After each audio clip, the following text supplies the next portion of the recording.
El discurso de odio. Capítulo 3. Un debate ineludible. La necesidad de debatir sobre lo que se ha dado a llamar, con mayor o menor fortuna, discurso de odio, se ha puesto sobre el tapete en los últimos tiempos a raíz de una gran cantidad de acontecimientos, como el asesinato de 12 personas del semanario Charlie Hebdo en el enero de 2015, relacionado con las caricaturas de Mahoma publicadas en él poco antes, los dibujos satíricos que el mismo semanario dedicó el 2 de septiembre de 2016 a los damnificados por el terremoto a Madrid, que causó 296 muertos, comparándolos con platos de la cocina italiana, los discursos de los partidos políticos populistas en Europa con mensajes xenófobos y sobre todo aporófobos a raíz de los refugiados políticos, la insultante campaña de Donald Trump, igualmente aporofobia y xenofobia contra la inmigración mexicana, los vídeos del Estado Islámico con amenazas de muerte y de conquista, y tantos otros violentos en el ciberespacio. A pesar de referirse a colectivos muy diferentes y utilizando formas de expresión muy diversas, ironía, sátira, desprecio, incitación a la violencia o amenaza creíble, los discursos de odio son en realidad tan antiguos como la humanidad y tan extendidos como la totalidad de las culturas. Pero en las sociedades con democracia pluralista, la novedad es ahora triple, porque una parte de estos discursos han llegado a tener un tratamiento jurídico, pueden considerarse en ocasiones como delitos de odio. En segundo lugar, resulta casi imposible controlarlos legalmente en el ciberespacio, y por otra parte, una sociedad madura se pregunta cada vez más si este tipo de discursos no es un obstáculo para convivir y construir una convivencia democrática. Ciertamente, el epicentro del debate en los países democráticos suele situarse en el conflicto que puede producirse entre el ejercicio de la libertad de expresión de quien pronuncia el discurso presuntamente dañino y el hecho de que ese discurso atente contra algún otro bien que sea la sociedad quien deba protegerlo. La libertad de expresión es sin duda un derecho básico en las sociedades abiertas, que es preciso defender y potenciar, pero no es un derecho absoluto, sino que tiene sus límites, cuando ella se viola algún otro derecho o bien básico. Por ejemplo, en el artículo 20.4 de la Constitución española, referido a la libertad de expresión y de información, afirma expresamente que estas libertades tienen su límite en el respeto a los derechos reconocidos en este título, en los preceptos de las leyes que lo desarrollan y especialmente en el derecho al honor, a la intimidad, a la propia imagen y a la protección de la juventud y de la infancia. Precisamente porque los términos en estos casos suelen ser sumamente ambiguos, es necesario establecer límites y el debate se centra en aclarar cuáles deben ser esos límites y en proporcionar criterios para establecerlos. Y es preciso hacerlo para no dejar sin protección precisamente a los más débiles, a los que tienen menos posibilidades de defenderse, a los a por hoy de cada circunstancia. Por eso, en este capítulo intentaremos abordar el problema y sugerir una propuesta que, teniendo en cuenta las dificultades, ayude a superar la disyuntiva o la libertad de expresión y restricta o recorte de la libertad de expresión. En realidad, la vida humana no se encuentra habitualmente con dilemas, sino con problemas, a los que no es necesario hacer frente, y a mi juicio, el necesario entreveramiento entre derecho y ética puede permitir superar los inevitables conflictos que se producen cuando la cuestión se plantea únicamente desde el punto de vista jurídico. Libertad de expresión o derecho a la autoestima. El derecho y el discurso de odio, como vimos en el capítulo anterior, tienen en común que se dirigen hacia un individuo por pertenecer a un determinado colectivo, estigmatizan ese colectivo convirtiéndole en punto de mira del odio, le denigran con relatos o espurias teorías científicas que presuntamente demuestran su carácter despreciable, sacan a la luz que en realidad existe una desigualdad estructural entre el grupo de quienes pronuncian el discurso y el colectivo estigmatizado, nosotros, ellos, y por último, cuando se trata de un discurso y no de un mero insulto, no aporta argumentos, sino coartadas para justificar el desprecio o la incitación a la violencia. En lo que respecta a los delitos, como dijimos, son actos criminales motivados por la intolerancia y el sentido de superioridad del agresor, que deben reunir al menos dos requisitos. El comportamiento debe estar tipificado como delito en el Código Penal y puede consistir en un maltrato vejatorio o en una agresión física, entre otros, y la motivación del acto debe basarse en un prejuicio hacia un determinado grupo social. El delito implica una infracción penal o administrativa. Los discursos, por su parte, como hemos comentado, pueden llegar a considerarse delitos. De ahí que en el ámbito jurídico el problema se plantee en principio sobre todo en aspectos como los siguientes. 1. ¿Qué tipo de discursos pueden tipificarse como discursos de odio y deben ser castigados desde el derecho penal, el derecho administrativo o el derecho antidiscriminatorio? 2. ¿Cómo compaginar la libertad de expresión, derecho básico en nuestras sociedades liberales, con el derecho de toda persona a su autoestima, a la pacífica integración en la sociedad y al reconocimiento que como persona se le debe?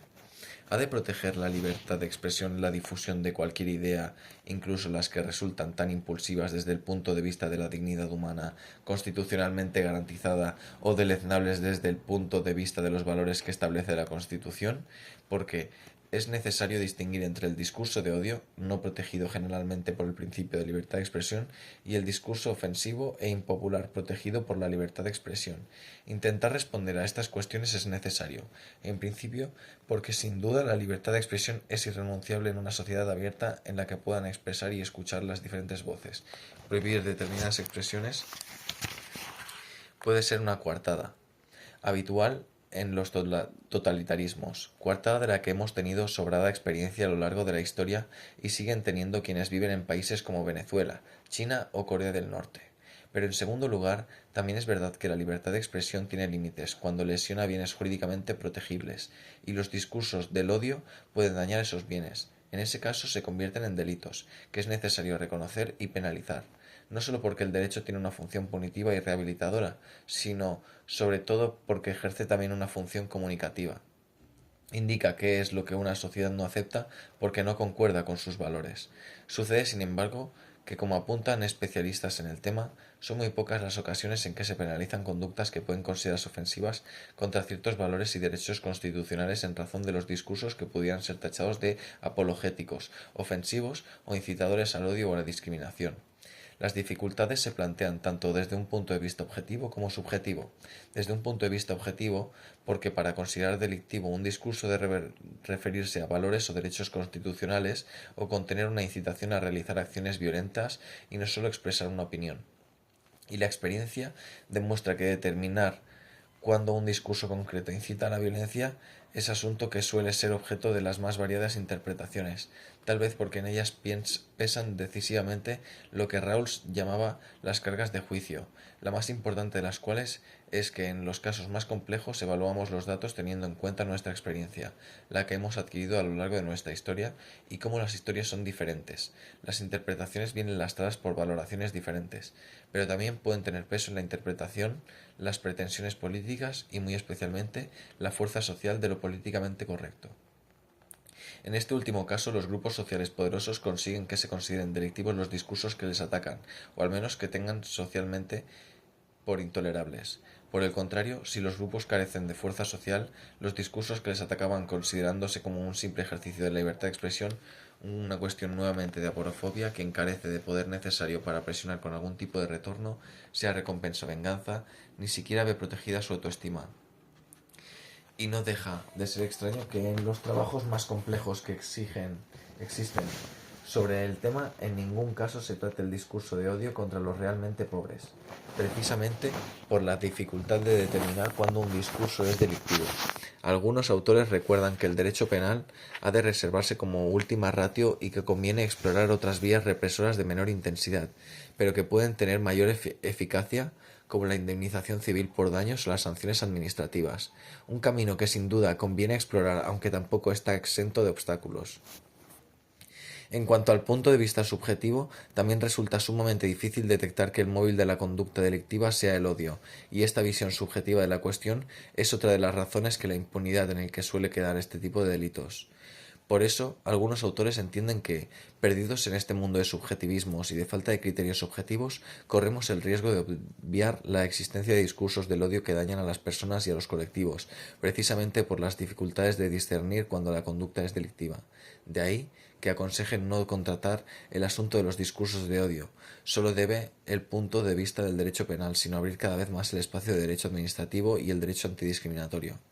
A mi juicio, en este intrincado mundo es necesario abrir también otra vía que no anula las anteriores, sino que las completa, pero en este sentido de que añade algo más, sino en el sentido de que transforma el planteamiento de raíz ética en una sociedad abierta y democrática.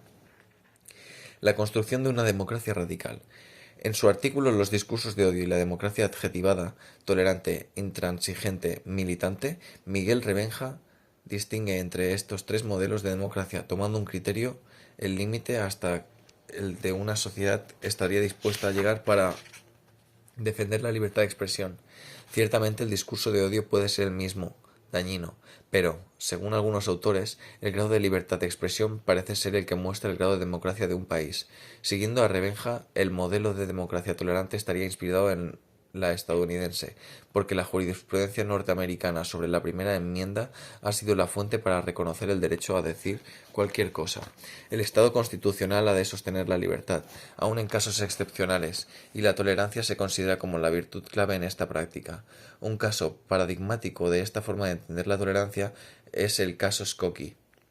En 1978, un partido neonazi encabezonado por Frank Collin pidió permiso para llevar a cabo una manifestación en una ciudad mayoritariamente judía, Skokie, en Illinois, para promover sus ideas, entre ellas la negación del Holocausto. Las autoridades locales le pusieron trabas, pero la Corte Federal le dio la razón por considerar que no se podía frenar la libertad de expresión. La democracia intransigente seguía el modelo europeo más propenso a limitar la libertad de expresión frente al discurso de odio. En el trasfondo de esta actitud podía encontrarse por una parte la experiencia del Holocausto, que tuvo su origen en la tolerancia ante discursos populistas y presuntamente científicos, preñados directa o indirectamente de incitaciones a la violencia que desembocaron en la realidad del asesinato sistemático organizado por el Estado, y también una historia europea de luchas de religión.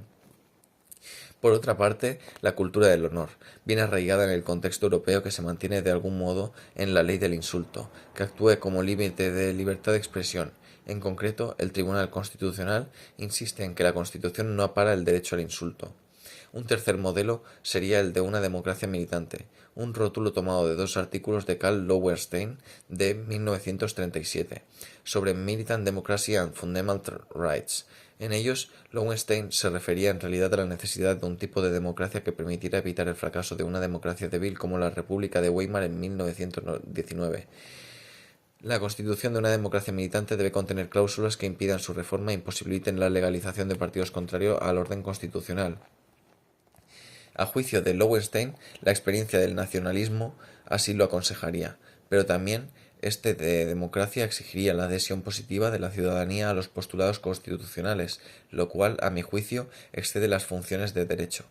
Curiosamente, también, un cierto modelo de democracia militante como alternativa a la democracia débil de la República de Weimar sería la democracia fuerte que propuso Benjamin Barber en 1984. Según el politólogo estadounidense, la debilidad de la democracia liberal de la República de Weimar había sido debilitada por el compromiso ciudadano con la política. La ciudadanía políticamente anémica se había sentido fascinada con una oferta fuerte y arrolladora como la de Hitler. Nuevamente, la historia del flautista de Hamelin seduciendo a las gentes incautas. Como antídoto, Barber instaba a promover la implicación de los ciudadanos a través de la participación en la cosa república a través de una democracia participativa en la línea de Rousseau y de Walt Whitman. Sin embargo, la democracia fuerte no sería una democracia unitaria, que cohesiona a la ciudadanía a través de una unidad básica procedente de la sangre, raza o de una ideología. La participación por sí misma no es positiva, es esencial para conocer sus principios y sus metas. Principios y metas habían envenenado la participación ciudadana en el nacionalsocialismo, por lo que la democracia fuerte propuesta por Barber tenía por principio el pluralismo y por procedimiento el diálogo y la deliberación que permiten transitar desde el agregacionismo de la democracia liberal, que se rige por la suma de las voluntades individuales, a una voluntad común, la deliberación, que permite el tránsito del yo prefiero esto a nosotros queremos un mundo que sea así.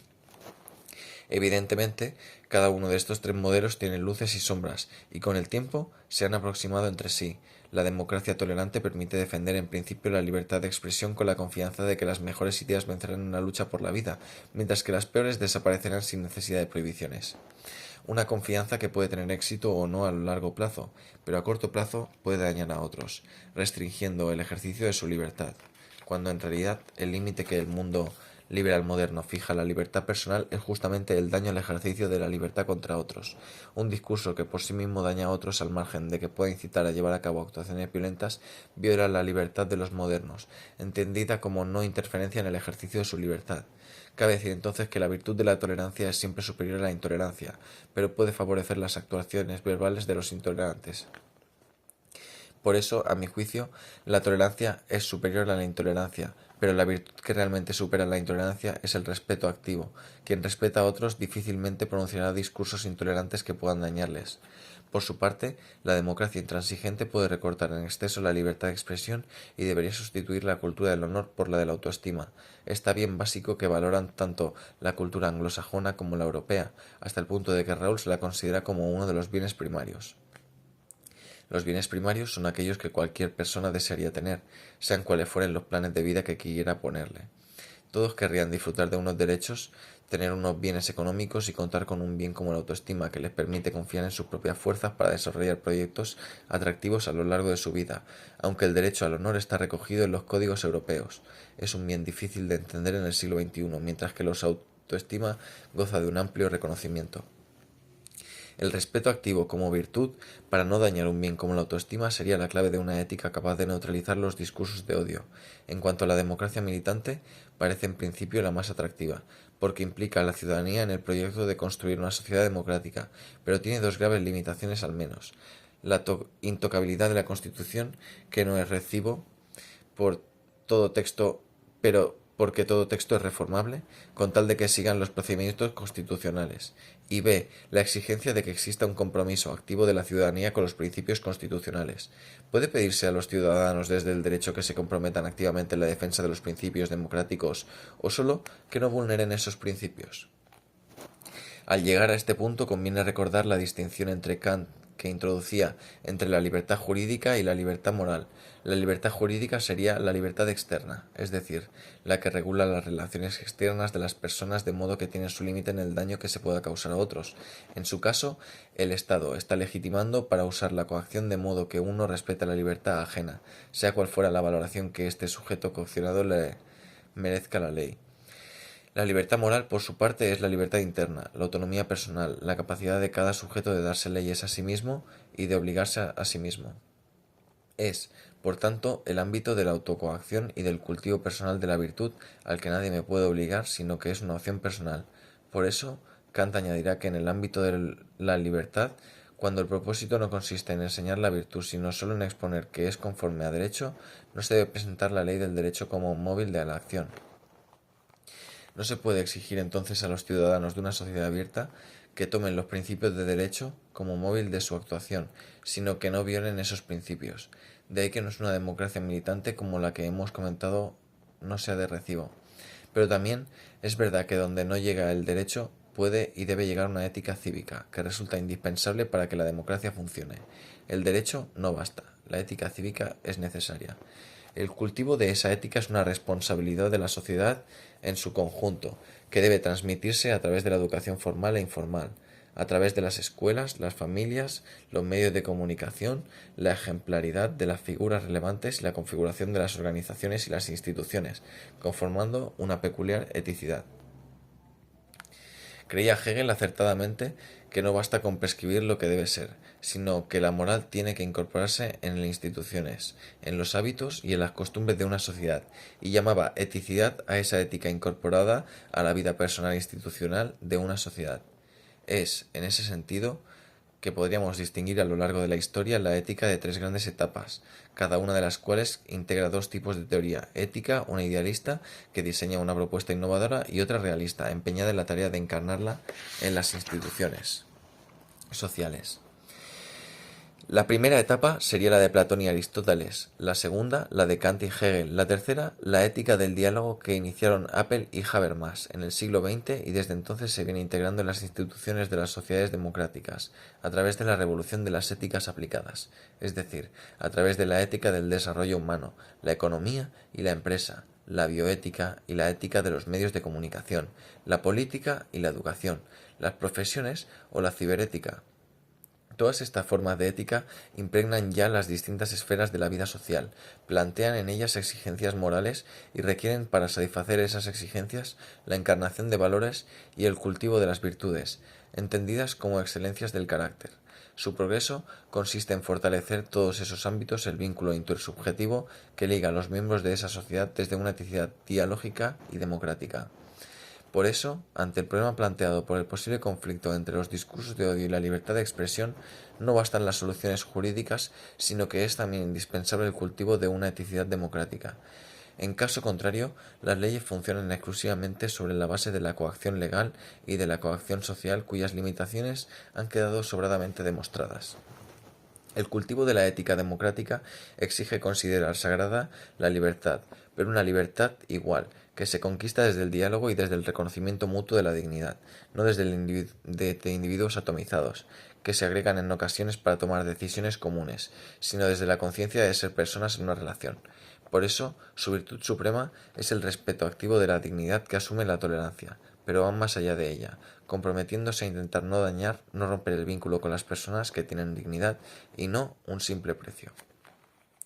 4. Miseria del discurso de odio. El rótulo, discurso de odio, no es acertado en ninguno de los dos sustantivos que lo componen, y analizar ese desacierto es una buena guía para sacar a la luz la miseria. Por lo que se refiere al término odio, no siempre los discursos y los delitos a los que nos estamos refiriendo vienen motivados por una emoción o un sentimiento tan profundo. En la vida corriente entendemos por odio una emoción muy intensa, en el sentido que le da María Moliné como sentimiento violento de repulsión hacia alguien, acompañado del deseo de causarle o de que le ocurra daño. Es, en este sentido, en el que Glucksmann asegura que el odio existe y que es destructivo, y a mi juicio tiene razón. Pero cuando hablamos de discurso de odio, nos referimos también a otras formas de aversión y rechazo menos radicales, pero no por ello menos dañinas para el que las sufre. Tal vez estén más cercanas a la antipatía y aversión hacia algo o a alguien cuyo mal se desea, que es la caracterización que presenta el diccionario de la lengua española. O incluso puede ser más adecuada la palabra fobia, que significa aversión exagerada o a alguien o algo, y empleada como sufijo, aversión o rechazo.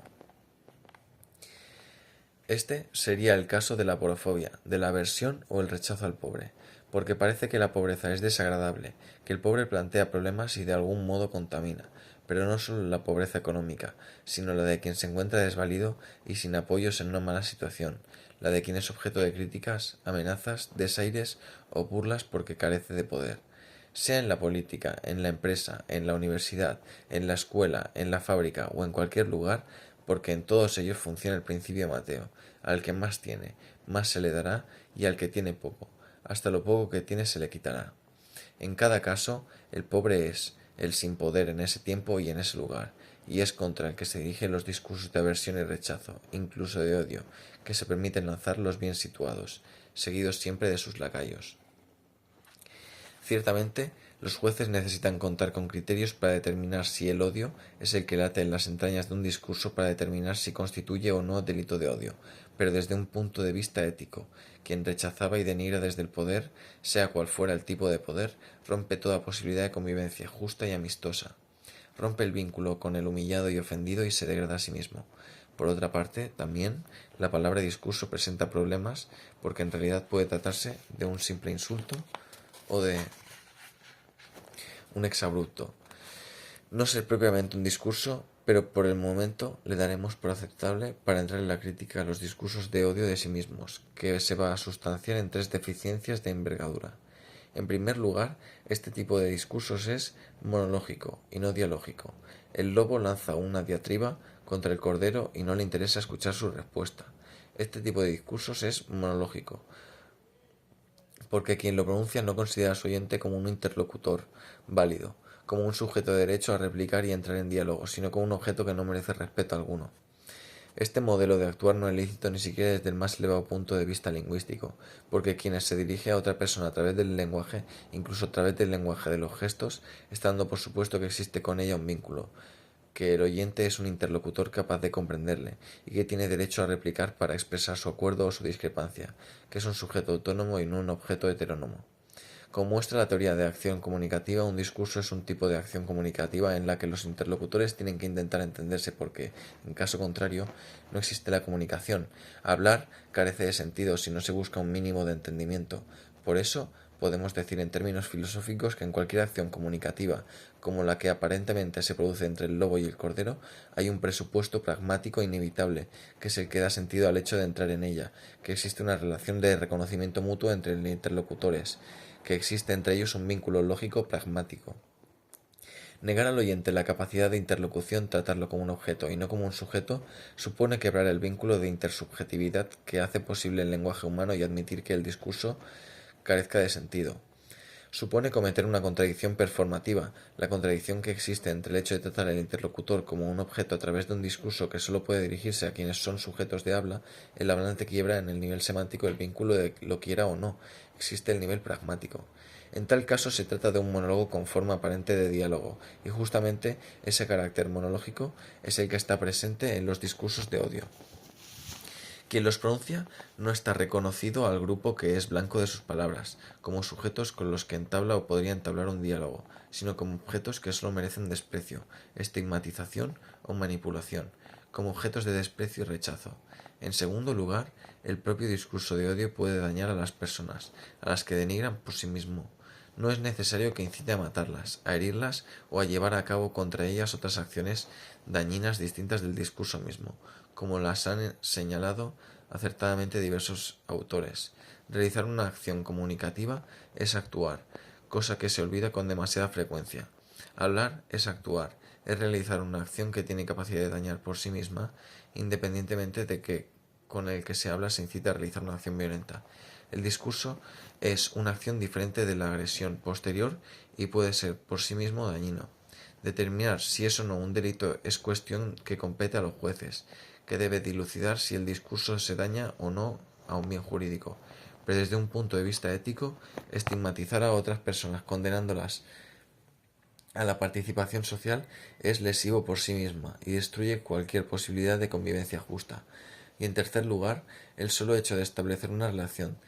de asimetría, de desigualdad radical entre nosotros y ellos, atenta contra los principios más básicos de un etos democrático. Como hemos comentado, sin un carácter democrático difícilmente será posible una sociedad democrática, y en ese carácter, diversos valores son esenciales, entre ellos la libertad, pero no menos la igualdad, que es la gran herencia de la tradición democrática. La construcción de una libertad igual es el gran proyecto de las democracias radicales de las que van a la raíz, que es la persona. El discurso asimétrico expresa una ausencia de reconocimiento, siendo así el reconocimiento mutuo es la clave de una vida social justa, como muestra esa tradición filosófica que nace al menos Hegel y en la que se inscribe hoy en día la ética del discurso, creada por Karl Otto Appel y Jürgen Habermas, pero reformulada y completada por autores como Charles Taylor, Paul Ricoeur, Axel Honneth, Jesús Conill, Domingo García Marzá, Juan Carlos Siurana y por mis propios trabajos. Como bien dice Taylor, la victoria del verdugo consiste en lograr que su víctima se desprecie a sí misma a fuerza de experimentar el desprecio ajeno. Y en este punto no puedo dejar de citar el espléndido texto del Karl Otto Appel tomado de la transformación de la filosofía.